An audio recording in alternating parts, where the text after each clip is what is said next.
नमस्कार. आज आपण सचिन महाजन यांची ओळख करून घेणार आहोत. नमस्कार, आपलं नाव सांगा. माझं नाव सचिन सुभाष महाजन, मुक्काम पोस्ट बुध, तालुका खटाव, जिल्हा सातारा. बुधचे आहात तुम्ही हो आणि कलाकार आहात. हो. आणि किती वर्ष म्हणजे काय काय तुम्ही करता कलाकारीमध्ये, काय काय करता? आता गेले 20 ते 25 वर्ष श्री ब्रह्मचैतन्य कलामंच बुध या कलामंचाचा मी संस्थापक अध्यक्ष आहे. आजपर्यंत संपूर्ण महाराष्ट्र राज्यामध्ये कितीतरी सरपंच, आमदार, खासदार, मंत्री, सोसायटीचे चेअरमन असं महाराष्ट्रामध्ये आम्ही प्रचार यंत्रणा राबवत असतो. पथनाट्य, वासुदेव आणि भारूड ही महाराष्ट्राची लोककला जोपासत संपूर्ण महाराष्ट्रामध्ये मी काम करत असतो.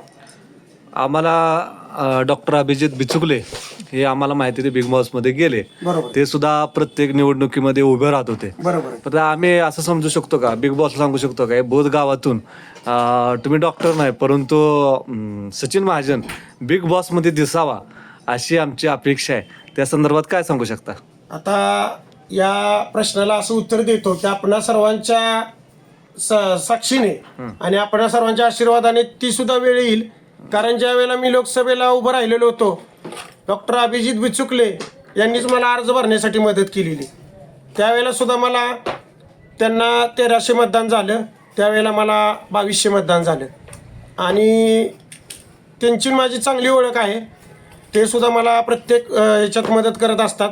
आणि मी जसं मग अशी सांगितलं तसं आपलं एकच ध्येय आहे की संविधान जिवंत ठेवायचं, घराणेशाही संपवायची. आपण बघतोय कित्येक वर्ष घराणेशाहीतच तिकीट दिलं जातं, तेच लोकप्रतिनिधी होतात. हे कुठंतरी थांबलं पाहिजे. आणि असं आपण बघतोय की इतकं सोपं काम नाही. म्हणजे रस्त्यावर आपण वेगवेगळे वेश धारण करायचे, कोण आपल्यावर हसतं, आपली निंदा, म्हणजे कलाकाराला बरोबर निंदा सहन म्हणतं. हा, बरोबर. ही निंदा तुम्ही कशी सहन करता? आता ज्या वेळेला मी प्रथमतः वासुदेवाची वेशभूषा करत होतो, पोतराजाची वेशभूषा करत होतो, अजून कुठल्या वेशभूषा करत होतो, त्यावेळेला मला जनता म्हणायची, अरे याला काय वेड लागले का, हा काय सोंगाडे आहे का, प्रत्येक वेगवेगळ्या वेशभूषा करतोय. पण मी टीकेकडे कधीच लक्ष दिलं नाही. मी माझं काम प्रामाणिक करत राहिलो. मी ज्या वेळेला प्रथमतः पहिल्यांदा मी एकटा वासुदेव करत होतो. आता माझ्याकडे जवळजवळ 60 ते 70 कलाकारांचा संच आहे. कॉलेजच्या मुलं, मुली, महिला त्यासुद्धा वासुदेवाच्या वेशभूषा ड्रेस घालून आत्ता माझ्याबरोबर प्रचार पूर्ण महाराष्ट्र राज्यामध्ये प्रचार यंत्रणेत असतात. म्हणजे सुरुवात मी एकट्यानं केली, पण आत्ता एक 50-60 कलाकारांचं उदरनिर्वाह आपल्यामुळे चालतोय. असं आहे की चार्ली चॅप्लिन सगळ्या जगाला असत होता, बरोबर. पण त्याचं दुःख त्याला माहित होतं. आतमध्ये दुःख ठेवून तो जगाला आनंदी देता. बरोबर. तसं तुम्हाला काय दुःख आहे का? ना, आपल्याला काय दुःख नाही आणि आपण कधी दुःखात राहतही नाही.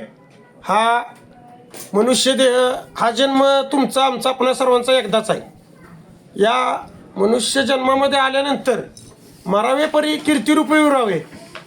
जसं छत्रपती शिवाजी महाराज, भारतरत्न डॉक्टर बाबासाहेब आंबेडकर, म्हणजे थोर व्यक्ती ज्या होऊन गेल्या, ह्यांनी इतकं महान कार्य केलेलं आहे. आपल्याकडनं एवढं मोठं होणार नाही, पण आपल्याकडनं जेवढं जनतेसाठी, समाजासाठी आपण समाजाचं काय देणं लागतो, यासाठी आपण सुद्धा कार्य अतिशय चांगलं करत राहायचं. आपल्या मृत्यूनंतर माणसांनी म्हणलं पाहिजे, बाबा तो व्यक्ती समाजासाठी झटत होता, कधी कोणाचा सूडबुद्धीनं किंवा कधी आपण कशानेही कुठलंच काम करत नाही.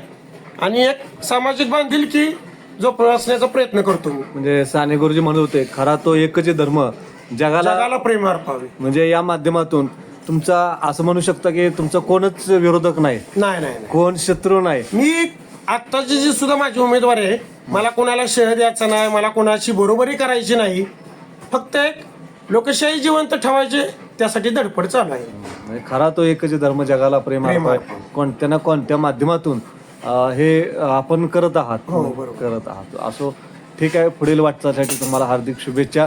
मुद्दा मी मतदानाचा विषय घेतलेला नाही, कारण मतदान करावं ही अशी आपली विनंती आहे. आणि त्यांचं असं म्हणणं नाही की मलाच मतदान करावं, परंतु प्रत्येक योग्य उमेदवाराला करा. योग्य मी वाटलो योग्य, दुसरे वाटले योग्य, योग्य उमेदवाराला करा आणि काम करणाऱ्या उमेदवाराला. भारत देशामध्ये काही व्यक्ती असे आहेत की त्या प्रत्येक निवडणुकीला केवळ आणि केवळ मी उभा राहू शकतो म्हणून उभं राहत असतात. बरोबर. त्यातील आपल्याच खटा तालुक्यातील बोध गावातील की मी निवडणुकीला उभा राहू शकतो किंवा मी जिंकावं हारावं हा प्रश्न नाही, पण मी जी घटनेनं मला स्वातंत्र्य दिले त्यासाठी मी उभा राहणार आहे. बरोबर आहे. सामान्य जनतेची काय ताकद आहे ही मला दाखवून द्यायची. लोकप्रतिनिधींना तोच अधिकार आहे, सामान्य जनतेला तोच अधिकार आहे. सगळ्यांना आपण संविधानानं समान अधिकार दिलेले. धन्यवाद आपलं. ओके, धन्यवाद.